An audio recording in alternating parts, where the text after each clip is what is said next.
मिल्कीपुर उपचुनाव संपन्न हो चुका है, वोटिंग हो चुकी है और शासन की तरफ से बताया गया कि जो वोटिंग प्रतिशत वो 65% है। वोटिंग हुई है। हमारे साथ अनिल जी हैं, जर्नलिस्ट अनिल जी हैं। इनसे जानेंगे कि आप लगातार बने थे मिल्कीपुर में और पीछे भी आज मिल्कीपुर में थे। क्या रहा तमाम जिस तरह से आरोप भी लगे, तो आपने क्या देखा चुनाव में, खासकर 65% जो वोटिंग हुई है, इस पर क्या मानते हैं? देखिए, ये बहुत चौंकाने वाला आंकड़ा है कि 65% जो सरकारी आंकड़ा है कि 65% वोटिंग हुई है। मिल्कीपुर पहली बात तो एक ग्रामीण इलाका है। यहाँ की जो यूथ पॉपुलेशन है वो दिल्ली, मुंबई, कलकत्ता जैसे महानगरों में लगभग जॉब बड़ी संख्या में लड़के वहाँ करते हैं। और उपचुनाव में 65% वोट पड़ जाए, वो भी तब जब हमने देखा कि तमाम बूथ जो हैं आज खाली थे, बूथ पे भीड़ दिख नहीं रही थी। तो ये काफ़ी चौंकाने वाला आंकड़ा है। अब हमने तो नहीं देखा भीड़ को कि वो वोट करने आई हो। अब अधिकारी और सरकार कह रहे हैं तो उनकी बात तो माननी ही पड़ेगी। हालांकि अपोजिशन के तमाम नेता आरोप लगा रहे हैं कि जिले के प्रशासनिक अधिकारियों ने, पुलिस ने भाजपा का सहयोग किया है और उनकी गुंडाई रही है। ऐसा आरोप है पवन पांडे का, अवधेश प्रसाद का कि सुबह जो वोटिंग का टाइम होता है, खासकर 11 बजे तक जो वोटिंग प्रतिशत था वो 13% के आसपास था। और उसके बाद जिस तरह से इजाफा हुआ, फिर 1 बजे तक हो जाता है 45% के आसपास आ जाता है।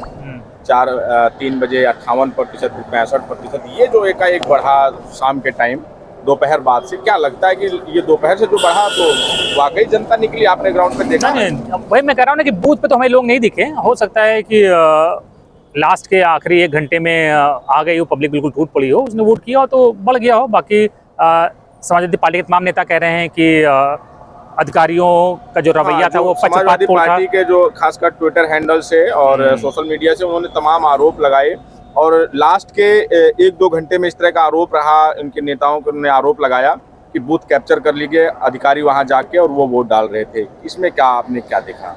हालांकि अधिकारी तो इस बात से इनकार कर रहे हैं, जाहिर बात है वो स्वीकार भी नहीं करेंगे, लेकिन समाजवादी पार्टी ने इस तरह के आरोप लगाएंगे, ये निश्चित ही है। और जैसा कि हमने सुबह देखा कि एक वीडियो वायरल था, एक बुजुर्ग चाचा जो कि भाजपा का दुपट्टा ओढ़े हुए थे, मफलर ओढ़े हुए थे, वो कह भी रहे थे कि उन्होंने 6 वोट डाले हैं। और तो इसको लेकर समाजवादी पार्टी काफ़ी आक्रामक रही है। उसने फर्जी वोटिंग का, बोगस वोटिंग का आरोप लगाया और ये भी आरोप लगाया कि उनके जो बूथ एजेंट्स हैं उनको भगाया गया और उनके जो कार्यकर्ता थे उनको पोलिंग स्टेशन से दूर रखा गया। तो इस तरह के आरोप लगे हैं। लेकिन ये जिस तरह से आंकड़े बढ़े हैं 65%, ये काफ़ी चौंकाने वाला है। और लास्ट मैंने देखा शाम होते होते समाजवादी पार्टी के कार्यकर्ता काफ़ी निराश दिख रहे थे, उनकी बॉडी लैंग्वेज बहुत अच्छी नहीं थी और वो बार बार ये कह रहे थे कि हमारे वोटर्स को वोट नहीं डालने दिया गया और फर्जी वोटिंग कराई गई। ऐसा आरोप समाजवादी पार्टी के लोगों ने लगाया है। लेकिन अब जो आंकड़ा आया है चौंकाने वाला है कि 65% वोटिंग हुई है। हो सकता है इसमें भी 1-2% का और इजाफा हो, लेकिन ये बहुत चौंकाने वाला आंकड़ा है। फायदा होते, सीधी बात कीजिए कि सीधा फायदा किसको होता दिख रहा है? 65% वोटिंग, इस बढ़े हुए मत प्रतिशत का जिस हिसाब से बढ़ के इतना मतदान हुआ। देखिए, मुझे लगता है कि जिस तरह से वोटिंग हुई है और जिस तरह से समाजवादी पार्टी के लोगों ने बात कही है, उसको देख के लगता है कि भाजपा यहाँ पर कम से कम 50,000 वोट से जीत जाएगी। हालांकि ये पारंपरिक रूप से समाजवादी पार्टी की सीट रही है। अवधेश प्रसाद यहाँ से सिटिंग MLA थे, जिसके बाद वो सांसद हुए हैं। उनके बेटे लड़ रहे थे और नए प्रत्याशी चंद्रभान पासवान लाए गए यहाँ से बीजेपी की ओर से। और जिस तरह से मुख्यमंत्री की कई आधा दर्जन से ज़्यादा यहाँ रैलियाँ हुई, तमाम डिप्टी CM दोनों यहाँ मौजूद थे, कई मंत्रियों की ड्यूटी लगाई गई।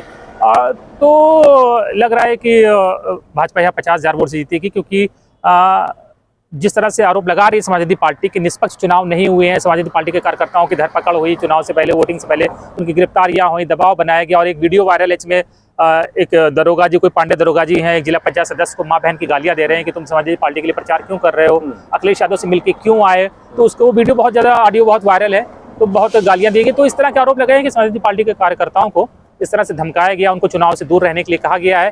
लेकिन जिसकी सरकार होती है, उपचुनाव उसी का होता है। कोई भी पार्टी रहे, कोई भी सरकार रहे, वो अपनी ताकत का इस्तेमाल उपचुनाव में करती है। तो यहाँ ताकत का इस्तेमाल मिल्कीपुर में भी दिखा है। लेकिन जब आप ग्राउंड पे थे, चुनाव मतदान शुरू होने से पहले, तो क्या आपको ऐसा माहौल दिखा था कि यहाँ भारतीय जनता पार्टी कहीं पे किसी उसमें कि ये माहौल रहा हो कि 50,000 मार्जिन से जीत जाएगी, उस कंडीशन में जब 6 महीने पहले ही मिल्कीपुर हारे थे अयोध्या के साथ?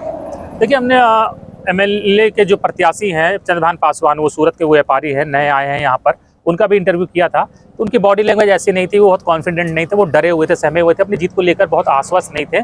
और तमाम हमने नेताओं से भी जब बात करी थी तो उनको भी चंद्रभान पासवान की जो उम्मीदवारी है उसको लेकर डाउट था और कहते हैं कि अचानक से नया प्रत्याशी आया है तो बहुत मेहनत करनी पड़ेगी। लेकिन आज जब वोटिंग हो गई तो उसके बाद समाजवादी पार्टी के नेताओं कार्यकर्ताओं का मनोबल बहुत डाउन था और उनका साफ कहना है कि वो भाजपा से नहीं हारे, प्रशासन से हारे हैं।